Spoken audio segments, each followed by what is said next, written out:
What's up, guys? Skippy Africanus here, and it is Friday night, or as I like to call it, cocktail night, and I got a very basic cocktail recipe to show you guys. It's called Seawater, and like the sea, it is very blue. Unlike the sea, it actually tastes good, and you don't need to taste it 3 times to figure that out. So anyways, start off, we got some vodka.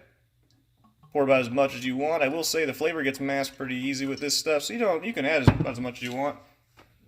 Some blue Hawaiian punch. Or polar ice blast is what it's called. See if I can pour this on camera without spilling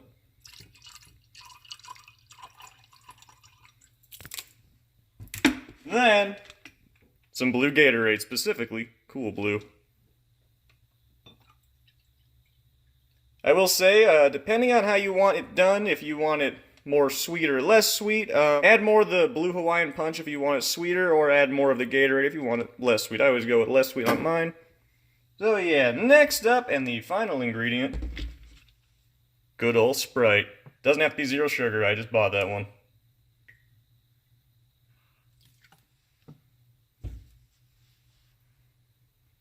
And like I said, blue like the sea. But it definitely goes down a lot easier.